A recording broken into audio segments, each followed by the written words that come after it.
ও আপনার দেশের বাড়ি কোন জায়গায়? আমার দেশের বাড়ি কুমিল্লা। ভালো। কি দেশেই থাকেন না ঢাকায় থাকেন না বাইরে থাকেন? শুধু মামুনে আমার নাচ দেখবো আর কেউ দেখবা না? আমি আছি বাংলাদেশে, বিদেশে যাবো কিভাবে? আমার কাছে কি পাসপোর্ট আছে মিয়া?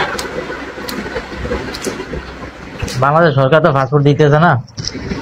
আমার কাছে তো পাসপোর্ট নাই। পাসপোর্ট হবে কোথা থেকে মিয়া? বালাপুরা খাবি না টিয়ে এনে আবার পাসপোর্ট, তো গরিবের আবার বিয়ে। এটা এমন করে না হইনি আবার তলবিস না, গরিবের আবার তলবিস না। ভাই বড় কিনে আনছে তাই এদিকে কলমি শাক রান্নু। কলমি শাক, কলমি শাক তো ভালো পুষ্টিকর খাবার, ভিটামিন, ওই জন্য করতেছি ভালো। আমি যেটা রান্ধি ওইটাই বের করতেছি, ওই জন্য আর রান্তাম না ভাবতেছি, যা রান্ধি তাই বের হওয়া।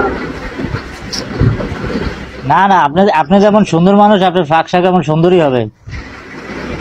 না রে ভাই, সুন্দর অসুন্দর এটা বিষয় না, আসলে হচ্ছে মেয়েদের গুণ। যে পুরুষ নারীদের সৌন্দর্য দেখে ভালোবাসে সেই পুরুষ কখনোই সফলতা অর্জন করতে পারে না, বারবার ব্যর্থ হয়। তবুও কি করার, চোখের ওই দৃষ্টিকে কতবার বললাম সুন্দরী ললনা দেখো না, চোখ শুধু ওইটাই দেখে।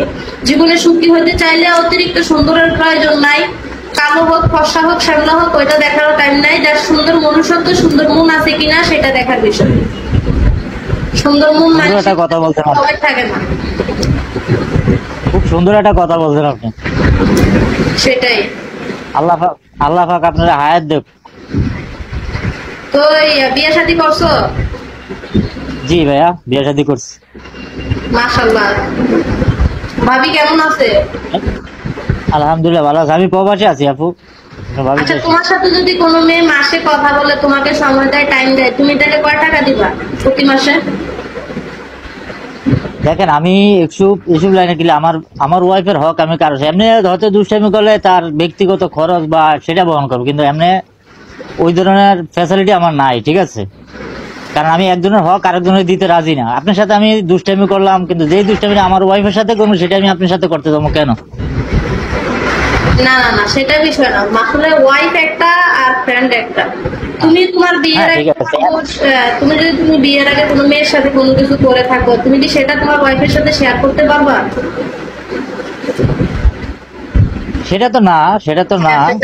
কিন্তু একটা বন্ধু থাকলে তার সাথে কিন্তু শেয়ার করা যায়। আমি তবে কার সাথে সেটা আমার লাইফ পার্টনারের সাথে শেয়ার করতে পারবো না, সেটা শেয়ার করতে পারবো বন্ধুর সাথে। তাই প্রত্যেকটা মানুষের জীবনে একটা ভালো বন্ধুর প্রয়োজন, তবে ত্রিকোণ না, লাইফ পার্টনার একটা বন্ধুর দরকার, ঠিক আছে?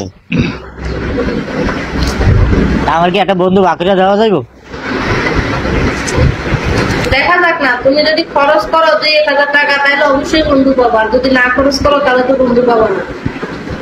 না না, খরচ ছাড়া কি কিছু হবে? আমার বন্ধু আমার সাথে সময় দিবে, তার একটা ব্যক্তিগত খরচ আছে না, কেন আমার বউ সেটা তো বহন করতে পারবো। তাদের সমস্যাটা কোথায়, কোন জায়গায়? শোনো, যারা নিজের ব্যর্থতা বউর কাছে শেয়ার করে তারা হচ্ছে পাগল। যেমন ধরো, তোমার বউ যদি বলে যে বিয়ের আগে একটা ছেলে আমাকে কিস করছিল, আমাকে আদর করছিল, জড়াই ধরছিল, তুমি যদি তাকে মন থেকে ভালোবাসো, তাকে দেখবার কথাটা মনে পড়বে আর তোমার জ্বলবে। সেম তোমার ওয়াইফের ক্ষেত্রেও কিন্তু তাই। তো নিজের লাইফ পার্টনারের কথা কেন অন্যজনকে বলবো? এটা একান্ত তোমার দোষ করে না এমন কোনো ভাই, সবাই দোষ করে, কিন্তু নিজের দোষ, নিজের ভুল নিজের মাঝে আড়াল রাখতে হবে। অবশ্যই। ঠিক আছে আপু, তোমার নাম্বারটা দাও। শোনো, তোমরা যারা বাংলা লিখতে পারো বা বাংলা পড়তে পারো, অলসতা না করে তোমরা ফেসবুক পেজে যাবা। ওই ফেসবুক পেজে আমার হোয়াটসঅ্যাপ নাম্বার দেওয়া আছে, আর ওই হোয়াটসঅ্যাপ নাম্বারে ইমো আছে, ওইখান থেকে ডাইরেক্ট জয়েন হয়ে যেতে পারবা।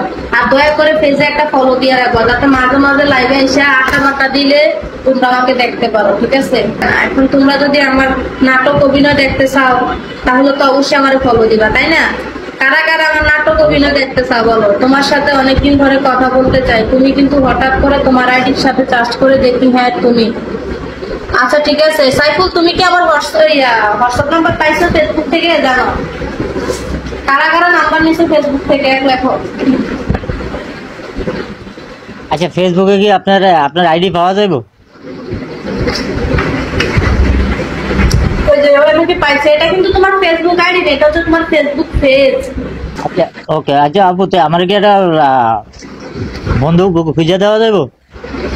আচ্ছা, তুমি আমার সাথে পার্সোনালি যোগাযোগ করো। ওকে, খুঁজে দিব, রাখি। ওকে।